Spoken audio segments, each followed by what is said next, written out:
the race we've all been waiting for, the World Sports Betting Cape Town Met. It's won by champions, and looking back on past renewals, it reads like racing's Hall of Fame. And this year promises to be no different, with South Africa's best lining up. Let's get straight to it. Down the inside, we've got Jet Dark. Start your engines, as dual Lomeran's Queen's Plate winner Jet Dark now aims to achieve what Futura last did by winning the Queen's Plate and the World Sports Betting Cape Town Met in the same year.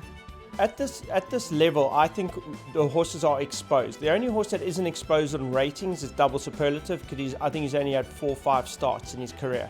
So you know that his rating isn't correct. That's why at the weights, he's a big danger to the rest of the field. But Jet Dark at the weights is a huge runner. He carries a rating over 130. You don't get to 130 by winning handicaps and things like that. You get to your 130 by winning weight for age and beating the best of your category in these sort of distances. I think what can worry the opposition is that this is his 3rd run after a rest. You've got to believe that he's a better horse in his 3rd run. He never even got to his 3rd run in Natal. He only came into the season late after an injury. So it's going to be a hard nut to crack. I really believe that from what I'm seeing, he's in a good space, which is a danger to everyone else in the race. Deeper out on the turf, we've got linebacker and Comedy Dung. 2021 Vodacom Durban July winner Comedy Dung has matured and trained on as a top-class horse should. Despite a hiccup on the day, he overcame the odds to produce a fine run in the Lomeran's Queen's Plate recently. Michelle, he gave us a bit of a headache on the morning of Queen's Plate, so it was touch and go whether we'd run him or not. He had a bit of a skin issue, and it wasn't too serious, but you never want to mess with these big horses on big days like that. And we decided he needed the run for Met, and gosh, he ran his absolute heart out. We were absolutely thrilled. And he came back a better horse for it, and physically, mentally, he's a much stronger horse than what he was in July. And I think we'll have him cherry ripe for the big day on Saturday. I'm very chuffed, and I'm very honored to have my first run in the Met. It's my boyhood dream. This has brought people closer to each other, and yeah, I can't wait to see him again. Double Superlative up the outside. The only 3-year-old in the race is the World Sports Betting Cape Guineas winner, Double Superlative. He's a horse that we have a big expectation about his future. He's got that twice over, but the Jetmaster that brings into a little bit more precociousness that he can fire up as a young 3-year-old. And I think what the most important thing for me is when you put horses into certain races, they must be the best of their generation. It's very simple. If you want to run a filly in the Met, or let's say a 3-year-old colt in the Met, they must be the best of their generation. They must be able to easily beat whatever group they're coming from. So to give you an example, as you remember, Susanna going into the Met, she was by far at the time looking like the best 3-year-old filly in South Africa. I'm very meticulous that when I throw a horse into the deep end, it's got to be a horse that I think is possibly that good. So that's the reason why Double Superlative's in this race and not something else. So we think that he is the best 3-year-old in South Africa, in our opinion. And when, especially under the current circumstances, when you've got something like that, why waste it? He is flying at the moment. He is just, he's going in this direction. His gallop, I can tell you, was very, very impressive going into this. It was a gallop that warrants him being a real run in this race. Whether he's up to beating a horse like Jet Dark at this point in his career, it's all worth the risk. And with his temperament, I don't think I always look at the next race as well, and I don't think it's going to affect him at all in his future. Linebacker. Daily News 2000 winner Linebacker made a good seasonal debut in the Cape before running a somewhat out of the ordinary and lackluster race in the Lomeran's Queen's Plate. His race form suggests he's far better than that. Michelle, let's start from the beginning. You know, people have said I was must have been disappointed with his run in the Queen's Plate. Yes, I was disappointed, but not not that much. But it's always nice to win or run a place. But you know, it's his first bad run in his whole career, and we say bad. He got beaten 3.5 lengths. Things just didn't pan out, and you know, there were a lot of ins and outs in his prep. You know, Grant wasn't able to ride him, and I'm not saying anything about Craig. Craig rode a super race on him, but you know, things just weren't as normal, put it that way. And now that Grant's back on him, it makes it a lot easier. He came through the race very, very well. His work has been outstanding at home. So, you know, all in all, he's very, very well, and I'm very, very hopeful. The only filly in the field, Marina, keeps on upping the bar. The question to now ask is, just how good is she, and has this race been her mission?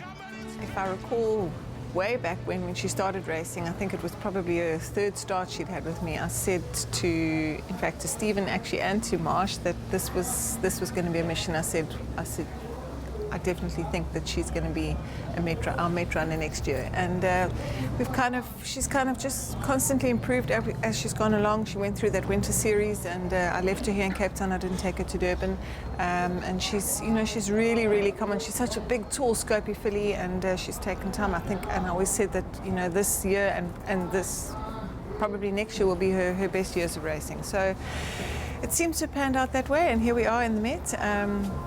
It's obviously not going to be an easy task for her. I think it's not the biggest of fields this year, but she's taking on some really strong colts. There was a great run from her in the Paddock Stakes. The 1800, I think, is just a touch on the, I wouldn't say on the sharp side, but maybe a little bit sharp for her. I think the 2,000 metres will be right up her alley. And she was just maybe a little bit unlucky in the Paddock Stakes. She just took her time to get going, and those fillies just got first run on her. I think another 2 or 3 strides, she probably ends up winning the Paddock Stakes.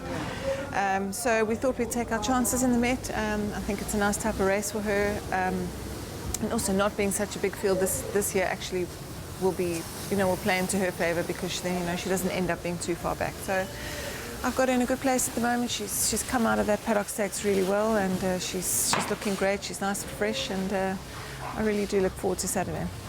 Hoedspruit has come into his own as a 4-year-old, winning his last start, the Grade 2 Glorious Goodwood Trophy, in fine style. And Hoedspruit gets up to win it. When you look at him, you've got to be a little scared. He's 17 hands, he's a proper horse. So I was never going to run him in the Met. But the son of Vodacom Durban July winner Legislate has grown and strengthened up over the past year.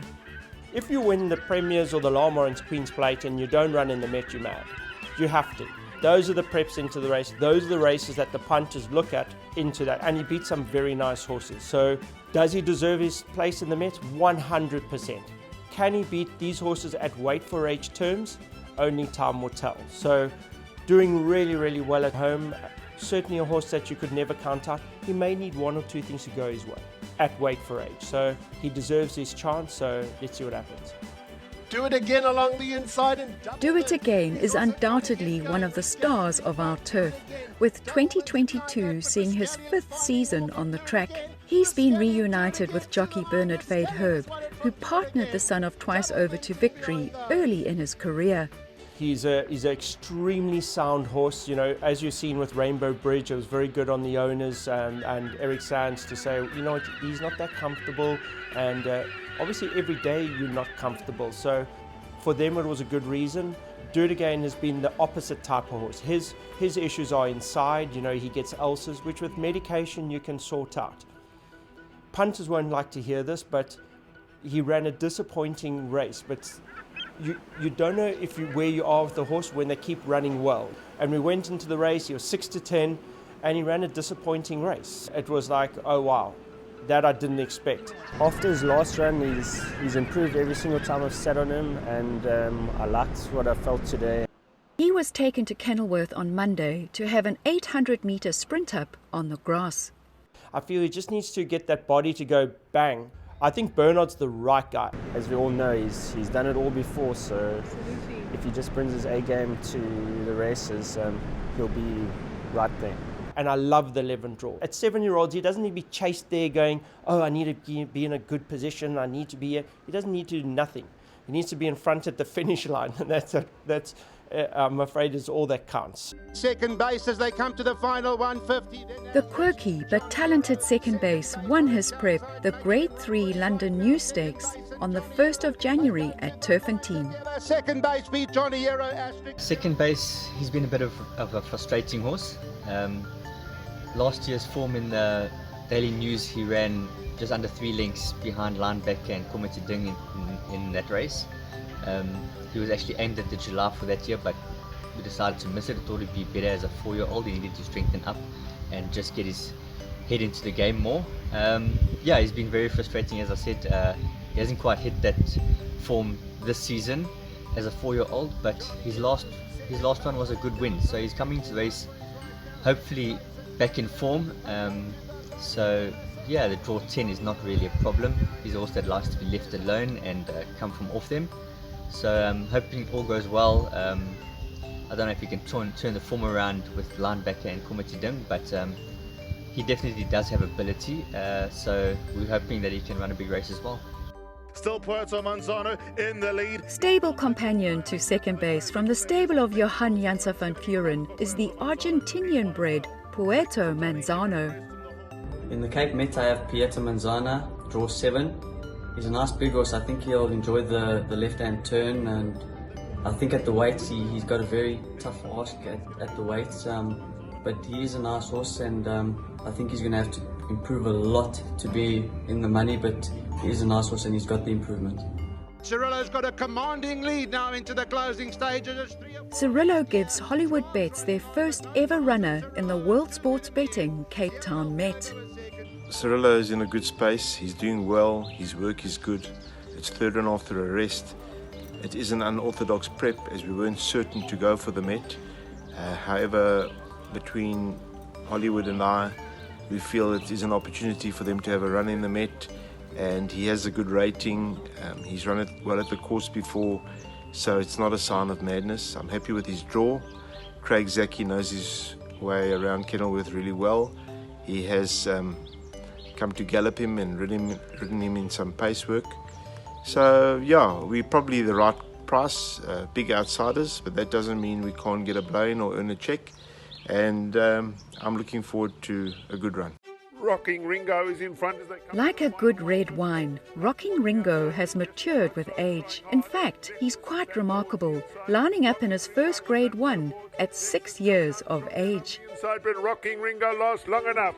He's obviously a very, very special horse to me. I mean, he's the first horse I started off with, and he's done well. I mean, he won first time out in a work riders race, and won 9 races, and now he's in the Met. And he was my first runner in a Grade 2. He ran second, so now my first runner in a Grade 1. Honestly, I don't really believe that he's quite in the same class as those horses, but what he does have on his side is he's a fighter. He really is. He's a fighter. When you leave him out, that's when he surprises you. So he's the type of horse you can never really leave out of your bets. As way out at the weights as he can be, he just pops up and delivers. He's never really far off them in any case. You know, he's always like that 3 lengths off. So look, he's a straightforward horse really. He's just going to jump out, put his hands down, and horse will probably lead. And our first runner, the butterflies, will start soon. But I think preparation for him has all gone pretty well, and he's an honest horse, and he will run an honest race. Relatively small field, but quality field. It's the way it should be.